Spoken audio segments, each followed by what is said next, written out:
बबीता अपने परिवार के साथ नयामतपुर में रहती थी। बेटे प्रदीप की शादी की उम्र हो चली है, इसलिए बबीता उसके लिए एक सुंदर सुशील लड़की की तलाश में है। एक दिन स्वाति का रिश्ता प्रदीप के लिए आता है। बबीता इसी मौके की तलाश में थी। तुरंत वो स्वाति के यहाँ प्रदीप के साथ पहुंच जाती है और स्वाति की माँ से कहती है, बहन जी, हमें तो आपकी लड़की पसंद है। अगर आपको मेरा प्रदीप पसंद है तो इनका रिश्ता तय करते हैं। क्यों नहीं बहन जी, प्रदीप तो हमें शुरू से ही पसंद है। प्रदीप और स्वाति की सगाई उसी वक्त हो जाती है और जल्द ही दोनों की शादी हो जाती है। स्वाति अब बहू बनकर बबीता के घर आ जाती है। स्वाति, आज से इस घर की सारी जिम्मेदारियां तुम्हारी हैं। जी मम्मी जी। स्वाति और बबीता मिलजुल कर रहने लगते हैं। स्वाति बहुत तेज तर्रार है। एक दिन स्वाति बबीता से कहती है, मम्मी जी, दिन भर मैं घर पर बोर हो जाती हूँ, क्यों ना मैं किटी ज्वाइन कर लूं? हाँ, क्यों नहीं बेटा, जरूर। मैंने कभी तुझे किसी चीज के लिए रोका है क्या? स्वाति मन ही मन सोचती है, आज तो मैंने मम्मी जी को बेवकूफ बना दिया। अब फिर से मैं कॉलेज की तरह पत्तियां खेलूंगी। वाह, क्या दिमाग पाया है तूने स्वाति। अगले दिन स्वाति किट्टी पार्टी के बहाने घर से बाहर जाती है।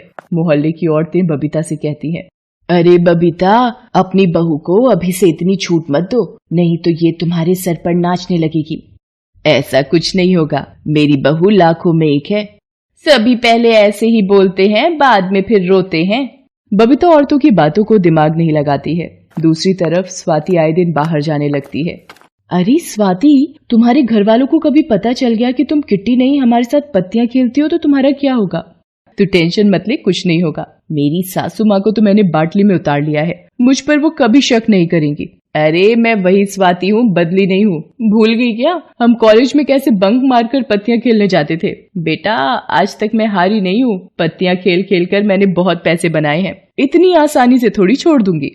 तू तो बहुत स्मार्ट है। बेचारी तेरी सास, मुझे भी तेरे जैसा बनना पड़ेगा। एक दिन रेनू होटल में स्वाति को पत्तियां खेलते देख लेती है। ए जी, देखिए तो, ये बबीता की बहू स्वाति लग रही है ना? हाँ, लग तो वही रही है। हे राम, ये तो पत्ते खेल रही है। कैसी सट्टेबाज बहू ले आई है बबीता, किस्मत ही फूट गए बेचारी के। रेनू से ये बात हजम नहीं होती है, इसलिए अगले दिन वो बबीता के घर जाकर उसे सब कुछ बता देती है। ऐसा नहीं हो सकता है रेनू, तूने जरूर किसी और को देखा होगा। मेरी बहू कभी ऐसा नहीं कर सकती है, वो तो बहुत सीधी सादी है। कोई सीधी सादी नहीं है वो, तुम लोगों को बेवकूफ बना रही है। तुझे मुझ पर भरोसा नहीं है, ठीक है, कोई बात नहीं है, लेकिन अपनी आंखों पर तो होगा। चल कल मेरे साथ, अपनी आंखों से देख लेना। कल जैसे ही तेरी बहू घर से बाहर जाएगी, हम उसका पीछा करेंगे। अगले दिन बबीता स्वाति पर नजर रखती है। जैसे ही स्वाति घर से निकलती है, बबीता रेनू को बुला लेती है और दोनों स्वाति का पीछा करती हैं। स्वाति रोज की तरह कुछ लोगों के साथ पत्तियां खेलने लगती है। ये सब बबीता देख लेती है। उसकी आंखें फटी की फटी रह जाती हैं। उसे अपनी आंखों पर भरोसा नहीं होता है। अब यकीन आया मेरी बात पर या नहीं? बबीता अपना आपा खो देती है और उसी वक्त स्वाति को रंगे हाथ पकड़ती है। बबीता को देखकर स्वाति हक्की बक्की रह जाती है। मम्मी जी, आप यहाँ कैसे? तू बता, तू यहाँ क्या कर रही है? तुझे तो यहाँ किट्टी खेलने भेजा था, ये सब क्या है? मम्मी जी, मैं आपको सब कुछ बताती हूँ घर चलकर। बबीता और स्वाति अपने घर चले जाते हैं। बबीता आग बबूला हो जाती है और स्वाति पर चिल्लाने लगती है। मोहल्ले की औरतें ठीक ही कहती हैं, बहू को इतनी छूट नहीं देनी चाहिए। आज तक हमारे घर में किसी ने सट्टेबाजी नहीं की। कल से तुम कहीं नहीं जाओगी, अब सब कुछ बंद। नहीं नहीं मम्मी जी, ऐसा मत करिए। आपको नहीं पता है इसमें मुझे कितने फायदे हैं। मैंने लाखों कमाई की है इससे। आपको तो पता ही है कि प्रदीप मुश्किल से इतना कमा पाते हैं जिसमें कि घर का खर्चा ही घिस-तान कर चलता है। कल हमारे बच्चे होंगे, मैं उन्हें सारी सुविधा देना चाहती हूँ। आजकल सबके घरों में एसी, फ्रिज, लैपटॉप, महंगी कार होती है। एक आप है जिसने ये सब नहीं देखा। मैं चाहती हूँ कि आप भी ये सब का लुत्फ उठाएं। मम्मी जी, सट्टेबाजी से आप अपने मन की सारी खुशी पूरी कर सकती हैं जो आपने आज तक नहीं की। हम दोनों मिलकर पत्तियां खेलेंगे और बहुत कमाएंगे।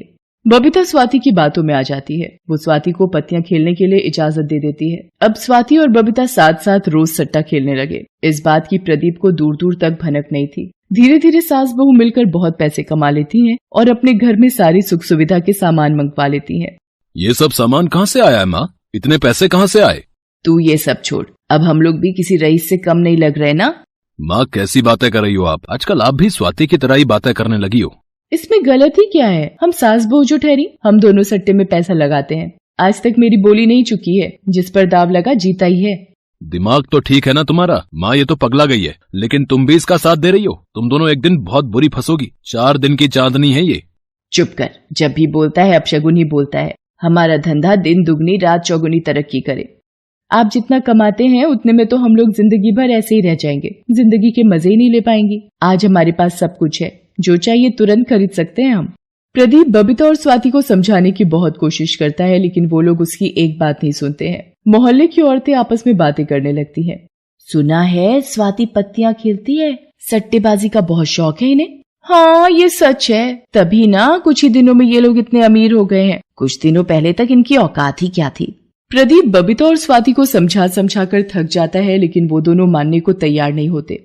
स्वाति और बबीता कुछ दिनों के लिए शिमला घूमने के लिए चली जाती हैं और यहाँ प्रदीप दिन रात यही सोचता रहता है कि किस तरह से इन्हें इस लत से बाहर निकाला जाए, लेकिन उसे कुछ समझ नहीं आता है। कुछ दिनों बाद बबीता और स्वाति शिमला से छुट्टी मनाकर आ जाती हैं और वापस अपने काम पर लग जाते हैं। मम्मी जी, अब हमें कुछ ऐसा करना होगा जिससे हम करोड़पति बन जाएं। पूरी जिंदगी मजे में कटेगी। मैं सोच रही हूँ कि पिछले महीने जो जमीन हम लोगों ने खरीदी थी उसे बेच देते हैं और सारे पैसे दांव पर लगा देते हैं। अरे नहीं स्वाति, कहीं हम हार गए तो? आप टेंशन मत लीजिए, मैं ये दांव नहीं हारूंगी। ये सोचिए अगर हम जीते तो कितने अमीर हो जाएंगे, बड़े बड़े रईसों में हमारी गिनती होने लगेगी। फिर ठीक है, चलो आज ही बेच आएं। बबीता और स्वाति जमीन बेच देते हैं और सारा पैसा सट्टे में लगा देते हैं, लेकिन इस बार स्वाति का दांव उल्टा पड़ जाता है और वो लोग हार जाते हैं। ऐसा नहीं हो सकता, मैं हार नहीं सकती हूँ। आज तक मैंने कोई बाजी नहीं हारी है, मैं फिर से खेलूंगी।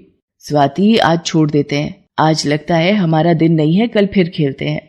नहीं मम्मी जी, मैं तो खेलूंगी, मैं अपना घर दांव पर लगा रही हूँ। स्वाति घर मत लगा यार।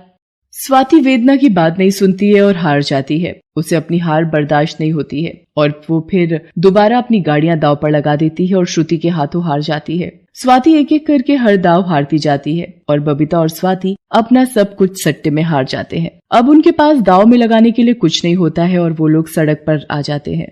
स्वाति, अब हम दोनों क्या करेंगे? रहने को घर भी नहीं होगा। प्रदीप ठीक ही कहता है, ये सट्टे की लत हमें ले डूबेगी और आज ये सच हो गया। मम्मी जी, पता नहीं ये क्या हो गया, ऐसा कभी नहीं होता है। अब हम किसी को मुंह नहीं दिखा सकेंगे, हमारा घर नीलाम हो जाएगा। ये सब मेरी ही गलती है, मैंने आपको भी इस दलदल में उतार लिया अपने साथ। बबीता और स्वाति रोते रोते घर पहुंचते हैं। उनकी ऐसी हालत देखकर प्रदीप घबरा जाता है।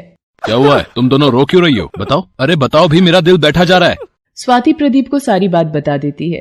और करो अपने मन की, मैंने इतना समझाया लेकिन तुम दोनों ने मेरी एक न सुनी। स्वाति प्रदीप के पैर पकड़ लेती है।